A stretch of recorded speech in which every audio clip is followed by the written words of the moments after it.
जम्मू कश्मीर के पहलगाम में हुए आतंकी हमले के बाद पाकिस्तान भारत के खिलाफ प्रोपेगेंडा चला रहा है और उसने कुछ सोशल मीडिया हैंडल के जरिए पहलगाम हमले को लेकर गलत जानकारी फैलाने की कोशिश की।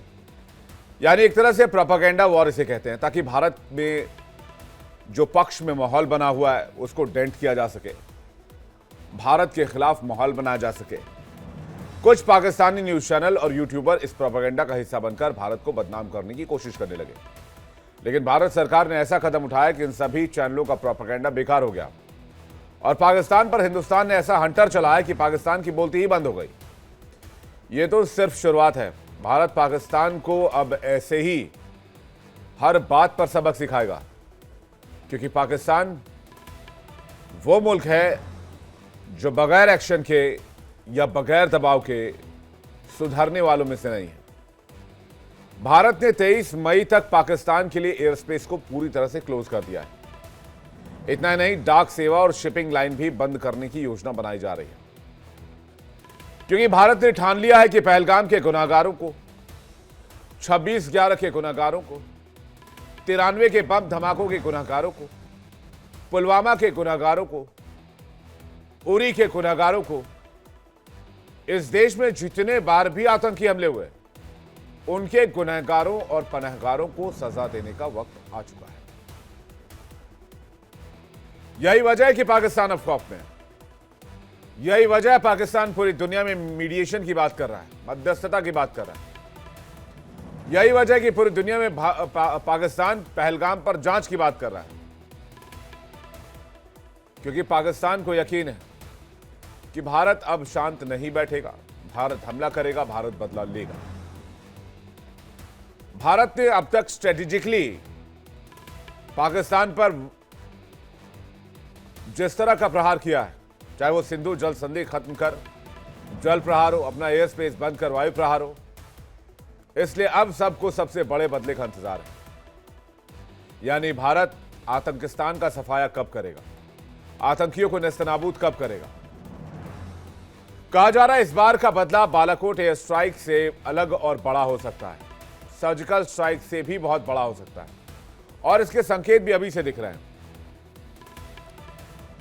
भारत ने अब तक पाकिस्तान या वहां मौजूद आतंकी ठिकानों पर हमला नहीं किया है। भारत अभी केवल पाकिस्तान को प्रेशराइज कर रहा है कि पाकिस्तान एक्शन ले, पाकिस्तान ये कबूल करे। जैसे कि पाकिस्तान के रक्षा मंत्री ने एक इंटरनेशनल मीडिया की न्यूज चैनल पर बैठकर ये कबूल किया कि पिछले 3 दशक से वो आतंकिस्तान या आतंक को पालने पोसने का काम करते रहे।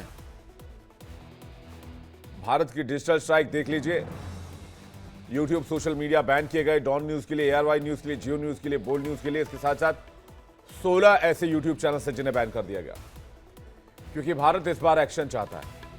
और भारत ही नहीं चाहता, भारत के हर शख्स चाहता है, भारत का हर नागरिक चाहता है, भारत के हर लोग चाहते हैं, 140 करोड़ की आवाम चाहती है।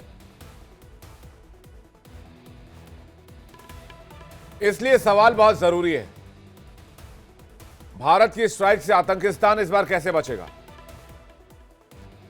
एटम बम की धमकी देने वाला भारत के शुरुआती कदमों से क्यों घबरा गया है। रोजी रोटी पानी के संकट के बीच पाकिस्तान युद्ध कैसे लड़ेगा, और इसलिए डर कर बार बार गीदड़ भभकी दे रहा पाकिस्तान, एटम बम की धमकी दे रहा पाकिस्तान। बातचीत करने के लिए major general JK Bansal, defence expert, commodore retired GJ Singh, defence expert, major general retired Anuj Mathur, defence expert, हुफैजा रहमान, मंत्री Pakistan, minister of state for national heritage cultural division Pakistan, जो कि बता दें आपको कि हुफैजा रहमान प्रधानमंत्री के मीडिया सलाहकार भी हैं वहां के, जैसा कि बताया गया है। और सज्जाद बुखारी, पत्रकार पाकिस्तान, थोड़ी देर में हमारे साथ होंगे, डॉक्टर सज्जाद बुखारी। ठीक है, आप सभी मेहमानों का बहुत स्वागत है। मैं हुफैजा रहमान से शुरुआत करता हूं। रहमान साहब, स्वागत है आपका इंडिया डेली पर। जी बहुत शुक्रिया। शायद बताया गया मुझे कि आप प्रधानमंत्री के प्रोनाउंस करें, हुजैफा रहमान जी, इट्स हुजैफा रहमान। हुजैफा रहमान, माफी चाहूंगा। Thank you so much. Huzaifa Rahman साहब, बताया गया प्रधानमंत्री को सलाह भी देते हैं, उनके मीडिया सलाहकार टीम में भी है। जी जी जी बिल्कुल जी, दुरुस्त फरमा रहे हैं आप। बिल्कुल हुजैफा साहब, तो अपने प्रधानमंत्री को सलाह दीजिए कि भाई आतंकिस्तान का रास्ता छोड़े, दुनिया तरक्की में लगी हुई है, सभी अपनी अपनी इकोनॉमी को आगे बढ़ा रहे हैं, डेवलपमेंट को आगे बढ़ा रहे हैं। ये वक्त अब जी 1947 का है, 1985, 1965, 1971 का नहीं रह गया, 1990 का भी नहीं रह गया है। डिजिटल जमाना है, लोग अपनी अपनी इकोनॉमी को दुरुस्त करने में लगे हुए हैं। पता नहीं फ्यूचर कैसा हो सकता है कि आर्थिक मंदी में दुनिया फंस जाए, पाकिस्तान पहले से ही फंसा हुआ है। तो अपने प्रधानमंत्री को आप समझाइए कि भाई आप इस तरह के टेररिज्म का रास्ता अपनाकर गुड टेररिज्म बैड टेररिज्म करके पाकिस्तान का भला नहीं कर सकते हैं। और जो पहलगाम हमला हुआ, जिस हाशिम मूसा की बात सामने आ रही है, वो पाकिस्तान का एसएसजी कमांडो बताया जा रहा है, जिसने पाकिस्तानी आर्मी को सर्व किया है। हमने आपको हर दफा कहा कि आपकी जमीन का इस्तेमाल आतंकवाद के लिए हो रहा है। स्टेट स्पॉन्सर्ड टेररिज्म से भारत बहुत दिनों से चिंतित है, परेशान है और पीड़ित भी है। जी, बहुत शुक्रिया जी। मैंने आपका इंट्रो, आपके सवालात बहुत जो है गौर से और इंतहाई खामोशी से सुने हैं, और मैं यही चाहूँगा कि अब आप मेरा जवाब भी इंतहाई तहम्मुल से सुनें, और फिर उसके बाद आपके मेहमानों की गुफ्तगू भी इंतहाई तहम्मुल से सुनूँगा, ताकि गुफ्तगू का मज़ा आना चाहिए, ताकि उसके बाद आपके व्यूअर्स और पाकिस्तान में देखने वाले मेरे व्यूअर्स ये फैसला कर सकें कि who is right, who is wrong. आपने बहुत बड़ा भाषण दिया, तो मैं बस कुछ फैक्ट्स आपकी आवाम के सामने रखना चाहूँगा। आपने कहा कि जी इस दफ़ा जो है वो सर्जिकल स्ट्राइक जो है ऐसी होगी कि 2019 को भूल जाएँगे। जी बिल्कुल, हम चाहते हैं कि आप ऐसी सर्जिकल स्ट्राइक करें ताकि हिंदुस्तान के अवाम इस बात को भूल जाएँ कि पहले आपका एक पायलट हमने गिरफ्तार किया था, 2 तैयारे गिराए थे। इस दफ़ा हम आपके 4 तैयारे गिराएँगे और 4 पायलट गिरफ्तार करेंगे। फैक्ट्स मैं बता रहा हूँ। आप कह रहे हैं कि पाकिस्तान परेशान है, कोर कमांडर आपने अपना बरतरफ किया है। आप कह रहे हैं पाकिस्तान परेशान है, अपना एयर चीफ आप लोगों ने बरतरफ किया है। आप फरमा रहे हैं कि पाकिस्तान जो है इब्तदाई जंग की धमकी से क्यों घबरा गया। पाकिस्तान बिल्कुल भी नहीं घबराया। हम तो कहते हैं आप बिस्मिल्लाह करें और आप जरा शुरुआत करें, और उसके बाद आपको पता चलेगा कि शीशे के घर में बैठकर पत्थर कैसे मारे जाते हैं। तो उसका जो रिएक्शन है वो आपके मुख्यमंत्री, प्रधानमंत्री, आपके एयर चीफ, नेवल चीफ और आपकी जितनी भी इंटेलिजेंस एजेंसीज हैं, उनके वहमो गुमान में भी नहीं होगा। अब वजीर आजम साहब ने जो बात की अमन की, वो इसीलिए की कि जाहिर है आप मुझसे 100 में से 99 दफा पूछेंगे तो मैं चाहूंगा कि जंग ना हो। और अमन की पाकिस्तान ने हमेशा बात की है, दहशतगर्दी को कंडेम किया है। आपने कहा कि हमारा एसएसजी रिटायर्ड कमांडो वहां पर मौजूद था। ये एक झूठी, फेक, एक लुफ्त बात है। अगर वो बंदा मौजूद है तो हमने तो इंडिपेंडेंट तहकीकात की बात दुनिया को इसलिए की है। अगर आपने वजीर आजम की वो तकरीर सुनी होती पहले हिस्से के अंदर, उन्होंने पूरी आपकी मुसल्लह अफवाज की, आपकी हुकूमत की तबीयत साफ की और बताया कि पाकिस्तान एक इंडिपेंडेंट न्यूक्लियर स्टेट है, और अगर कोई पाकिस्तान की तरफ आंख उठाकर देखेगा तो पाकिस्तान ने 65 में, 71 में और उसके अलावा जब जब आपने सर्जिकल स्ट्राइक करने की कोशिश की तो हमने मुंहतोड़ जवाब दिया। आपके रफाल त्यारों को हमने उड़ाकर रख दिया, हमारे F-16 त्यारों ने, बाकी जो पाकिस्तान का बेस्ट मिसाइल सिस्टम है। लेकिन चूंकि आपने एक इल्जाम लगाया तो पाकिस्तान एक ज़ाहिर इंडिपेंडेंट सफारतकारी रखता है, तो हमने आपको यही जवाब दिया कि आप उसकी तहकीकात इंडिपेंडेंटली करवा लें। अगर ये बात साबित हो जाए तो हम जाहिर जुर्मदार हैं, लेकिन एक बेसिक प्रिंसिपल ऑफ लॉ है कि nobody can be punished unheard. किसी बंदे को आप बगैर सुने सजा नहीं दे सकते, तो बगैर सुने आप इल्जाम कैसे हम पे धर रहे हैं। तो ये सब बातें थी बाकी। लेकिन अगर भारत की ये ख्वाहिश है या भारतीय हुकूमत ये फैसला कर चुकी है कि इस मर्तबा कोई पुराने कुछ स्कोर सेटल करने हैं, तो आप बिस्मिल्लाह करें, आगाज करें, फिर पता चल जाएगा। मैदान है, घोड़ा है, दौड़ना है, तो उसमें तो कोई ऐसी बात ही नहीं है।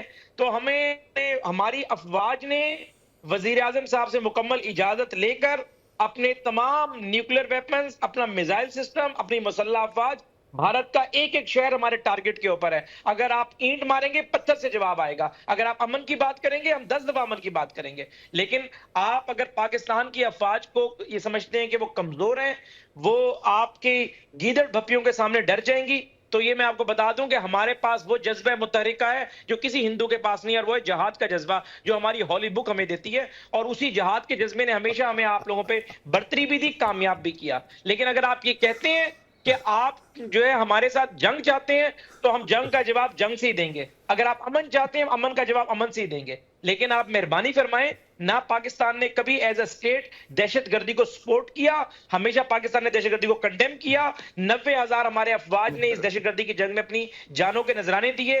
पाकिस्तान के अंदर 10 साल तक वो दिन, कोई दिन नहीं होता था जिस दिन कोई खुद कुछ धमाका ना होता। ये हमारी सेक्रीफाइसेस हैं। उसका जवाब आप लोग क्या दे रहे हैं? बलूचिस्तान में इंसर्जेंसीज करते हैं, कलभूषण बेचते हैं, वहां पर आप ट्रेन पे अटैक करवाते हैं, आपकी स्टेट इन्वॉल्व होती है, उसके एविडेंसेस, इररिवोकेबल एविडेंसेस हमने आपके हाई कमीशन को भी दिए, पूरी दुनिया को भी दिए, लेकिन उसके उसके बाद आप कहते हैं कि नहीं जी मीठा मीठा हपप कड़वा कड़वा दूतू। आपके 400 किलोमीटर दूर अंदर जाकर आप, मुझे नहीं पता कि इट वाज प्लांटेड ऑपरेशन और नॉट, लेकिन पाकिस्तान का भाई उससे कोई ताल्लुक ही नहीं। दुनिया इतनी तरक्की कर चुकी है, सर आपने आईटी में इतने आगे जा चुके हैं, आपका जीपीएस इतना आगे जा हुज़ैफा चुका है। रहमान जी, कम से विद कम ड्यू कोई रिस्पेक्ट, evidence तो दें प्लीज।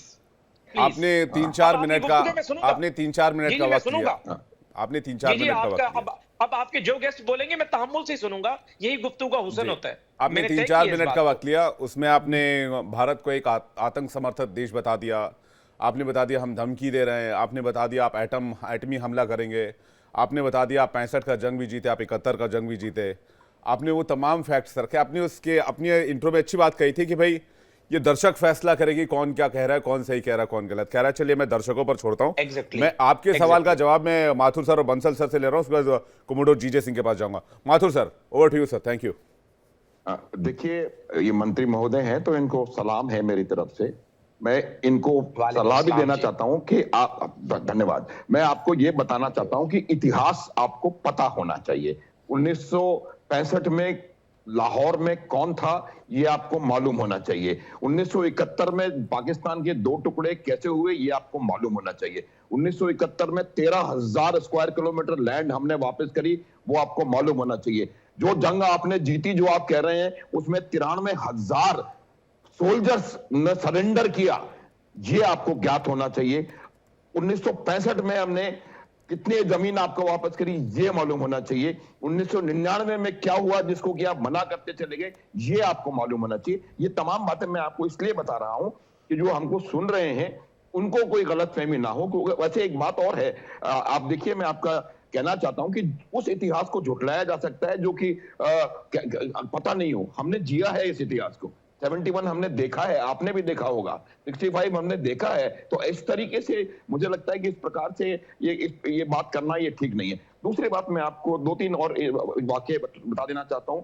इमरान खान जी जब वो प्रधानमंत्री थे तब उन्होंने जाकर के कहा था कि 40,000 दहशतगर्द हमारे पास हैं जिनको कि हमने रखा हुआ है। दूसरी बात, आपके रक्षा मंत्री जी ने अभी कुछ दिन पहले कहा कि हम 30 साल से दहशतगर्दी को पाल रहे हैं, उसको बड़ा कर रहे हैं आपके लिए, that we are doing this dirty job for you, but you are doing that dirty job। तो इसका मतलब यह है कि आतंकवादी कौन है ये किसी को पूछने की आवश्यकता नहीं है। अब जहां तक सवाल इस पर्टिकुलर वाकये का है, इसका सब आप देख लेंगे। एक और 2-3 बातें मैं और बताना चाहता हूं। भारत ने कोई अभी तक एक्शन नहीं किया है। सारा रिएक्शन, मोबिलाइजेशन पाकिस्तान में हो रहा है। रेलवे स्टेशंस को सेना को सौंपना ये पाकिस्तान में हो रहा है। रात के 2 बजे प्रेस कॉन्फ्रेंस करना ये पाकिस्तान में हो रहा है। पूरे अपने जो बड़े एयरपोर्ट्स हैं कराची, लाहौर, उनको बंद कर देना और वहां से एयरक्राफ्ट को स्क्रैम्बल करना ये पाकिस्तान में हो रहा है। तो ये कुछ भी इंडिया में नहीं हुआ और ये तमाम चीजें वहां पर हो रही हैं। तो ये बात और पता आपको मालूम होना चाहिए। और तीसरी बात जो आपने कही, ये जो क्या होता है, जिस प्रकार से हम लोग यहाँ पर भारत में एक सिस्टमेटिक तरीके से काम होता है, आप देखेंगे, हम पक्की एविडेंस आपके पास होगी, आप बिल्कुल उस पर उसमें निश्चिंत रहें। और मेरा ये मानना है कि अभी जो बात हम कर रहे हैं उसमें जो रिएक्शन आपका जिस प्रकार का है, ये मैं आपको बता सकता हूं कि ये रिएक्शन ताकत प्रदर्शित नहीं करता, ये रिएक्शन कुछ और दिखाता है। मुझे लगता है कहीं ना कहीं इस रिएक्शन में खौफ लगा हुआ है। 2 डिवीजन आपके मोबिलाइज हो गए, मैं बता सकता हूं कहां पर कौन से डिवीजन मोबिलाइज हुए। और उसके अलावा तीसरी चीज, आपके जो आर्मी चीफ हैं उनका कोई अता पता नहीं है। जो हाफिज सईद हैं उनकी और उनके जो टेररिस्ट आउटफिट्स हैं उनकी सुरक्षा आपने बढ़ा दी है। इसका कोई वजह हो कि एक इतने बड़े टेररिस्ट को जिसके की 78 साल की सजा हो चुकी है, उसको आप मुहैया करा रहे हैं पूरी सरकारी सुरक्षा, सेफ्टी, तो मुझे नहीं लगता कि इसका क्या है। तो ये तमाम बातें आप देखिए, समझने की बात है। और हमको इस बात, सर हमने तो कभी कहा ही नहीं हम परमाणु बम हमला कर रहे हैं। विवेक, 1 मिनट माथुर जी, मैं एक बार सभी मेहमानों का रुख कर लूं, उसके बाद जी ठीक है, पूरा कर लीजिए। मैं यही कह रहा हूं कि हम जब तरक्की की बात कर रहे हैं तो आप अपना फॉरेन एक्सचेंज रिजर्व देख लीजिए, आप अपनी एक्सचेंज रेट देख लीजिए, डॉलर की कीमत देख लीजिए, चीजों की वो बात देख लीजिए, कौन कहां है इकोनॉमी में। इस प्रकार का कोई कंपैरिजन ही नहीं है। तो मुझे लगता नहीं है कि इस प्रकार कंपैरिजन वाली बात भी नहीं है सर। आज तो कंपैरिजन की बात करने के लिए भी नहीं बैठे। मैंने अपनी ओपनिंग रिमार्क में ही, जब मैं हुज़ैफा जी से बात कर रहा था, मैंने उनको कहा कि भाई पाकिस्तान को भी चाहिए कि वो तरक्की के रास्ते पर आया। बंसल सर का रिएक्शन चाहूंगा, उसके बाद कमोडोर जीजे सिंह सर के पास आ रहा हूं मैं। बंसल सर। देखिए, रहमान साहब ने बड़ी बड़ी बातें कह दी हैं। वो जो इनके मंत्री सभी कहते हैं, इन्होंने भी रिपीट कर दिया है उसको भी, जी। कि रिपीट ये कर दिया कि इनके जो है आसिफ मुनीर का पता नहीं है, और तो और जो इनके जो जिनके इनके प्रधानमंत्री का पता नहीं है। और एक पत्रकार ने अभी पत्र में पूछा था इनके डिप्टी प्राइम मिनिस्टर से, तो उसका जवाब नहीं दे पाए। और सब कुछ अभी जो है टेक ओवर कर लिया है। जो आर्मी के एक ऑफिसर बैठे थे उन्होंने उनको पर्चा दिया, या आप ये बोलिए। तो ये क्या कहेंगे क्या नहीं कहेंगे, तो इनकी बातों का तो कोई मतलब ही नहीं बनता। वैसे जनरल माथुर ने सब कुछ बता ही दिया है कि भाई इनके जो पत्रकार हैं, जो इनके एक डिफेंस मिनिस्टर हैं, उन्होंने एक चैनल पे, जो ब्रिटिश चैनल है, उस पर कहा है कि भाई हम 30 साल से ये डर्टी जॉब कर रहे हैं अमेरिका के लिए। और इमरान बिल्कुल। साहब ने भी बोला था।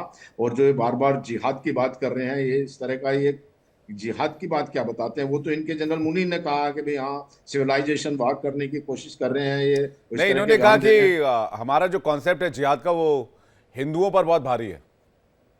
और हाँ, मतलब तो ये इस तरह की बातें करना आज के समाज में, या उसमें जिहाद की तो बात तो ये कर रहे हैं कि इनके यहाँ सबसे पहले तो टीटीपी जो है वो शरिया कानून लाने की बात करती है। और जहां तक सवाल न्यूक्लियर एटम का है, ये बार बार धमकी देते हैं। मैं ये कहूंगा कि इंटरनेशनल कम्युनिटी को और इंटरनेशनल एटॉमिक एनर्जी एजेंसी को जो है सारे न्यूक्लियर वेपन्स ले लेने चाहिए पाकिस्तान से, सेफ जगह पर रखे जाएं। क्योंकि वो सेफ ही नहीं है, वो आतंकियों के हाथ में जाएंगे।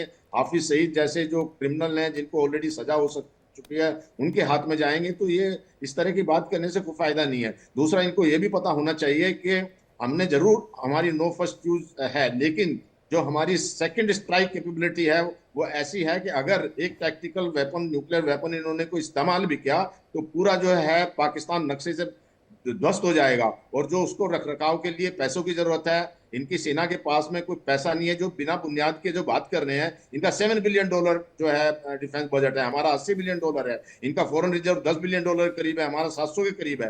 तो अब ये किस बेस पे जो ऐसी ऐसी बातें कर रहे हैं, कोई बेस तो होना चाहिए। एक मंत्री हैं तो मंत्री को कुछ जो है तथ्य के साथ बात करनी चाहिए। ये कोई जनरल या वहीं से कोई जो जनता के बीच में से ऐसे ही कोई खड़े नहीं हुए हैं, ये मंत्री महोदय हैं। तो इनको जो, मैं इनका सम्मान करता हूं, लेकिन ऐसी बात करना बिना तथ्य के, तो वो कोई भी उचित नहीं है। उसको कोई ना, तो इनकी जनता में तो हैशटैग चल रहा है कि मुनीर जो है वो इस्तीफा दो, और जनता पूछ रही है कि इनके शहबाज शरीफ कहाँ पे है, और तख्ता पलट की तैयारी हो रही है। अभी जो है आईएसआई के चीफ को एनएस से बना दिया गया है, आसिम मलिक को, जनरल आसिम मलिक को। तो इनको ये अपने वहां के को सुधारने की बजाय ये इस तरह की बातें कर रहे हैं, तो जिसका कोई भी औचित्य नहीं है। मतलब इस तरह की बातें तो मैं कहता हूँ कि ऐसे चैनल पे करके जनता के बीच में वाली बात होनी भ्रम पैदा करना बिल्कुल है। सही बात मैं है। कहूंगा कि ऐसा इस तरह से जो है ना, इनको मौका ही नहीं देना चाहिए आपको, कि जनता को भ्रमित करते हैं जो है, जो सुनने वालों सर को ये इस बात तरह की देखिए, बंसल सर, मैं जानता हूं आपकी जज्बात और आपके वक्तव्य का मैं पूरी तरह से समर्थन करता हूं, और मैं मानता हूं कि इस तरह की भ्रमित करने वाली बातें नहीं होनी चाहिए। लेकिन पाकिस्तान का जो हर नुमाइंदा है, या फिर जो आईएसआई में है, या फिर जो आर्मी में है, उनको बस इतना ही बताया गया कि हम हिंदुस्तान पर एटम बम से हमला कर देंगे। मैं तो हर बार यही कहता हूं कि आपने हिंदुस्तान पर एटम बम हमला किया, हमारा एयर डिफेंस मजबूत है। खुदा ना खास्ता हमने आपके ऊपर हमला कर दिया, ये बम आपके ऊपर चला गया, आपका क्या होगा? आपका क्षेत्रफल कितना है, आपका क्या जो इलाका वो कितना है? उसके बाद आपने सोचा कभी हम लड़ेंगे, हम जिहाद करेंगे, हम एटम बम पटक देंगे? ये इस तरह की मानसिकता से फिर आप ओवरकम नहीं कर सकते। ये समझ रहे हैं सर आप? तो फिर ठीक है। मतलब जैसे आपने, मैं यही कहूंगा, आपने कहा कि ठीक है, अगर जो इनका न्यूट्रलाइज कर दिया इनके कंट्री में, जो हमारे एयर डिफेंस सिस्टम है, हमारे पास S-400 जैसे एयर डिफेंस सिस्टम है, जबकि इनके पास में HQ-9 है जो बिल्कुल बेकार है, कोई किसी तरह का कहीं पुराना हो चुका है, टेक्नोलॉजी काफी पुरानी हो चुकी है, काफी पुरानी हो चुकी है। और जो मैंने एक बात कही है कि जो सेकंड स्ट्राइक कैपेबिलिटी है वो बहुत इंपॉर्टेंट होती है। वो जो इंडिया को, उसमें सेकंड स्ट्राइक कैपेबिलिटी तो इंडिया करेगा ही करेगा, तो बिल्कुल नस्ते नामोद हो जाएगा पाकिस्तान। ये बात नहीं सोच रहे, पर हर बार डरा देते हैं कि हम न्यूक्लियर बॉम्ब, पता नहीं वो चलेंगे भी।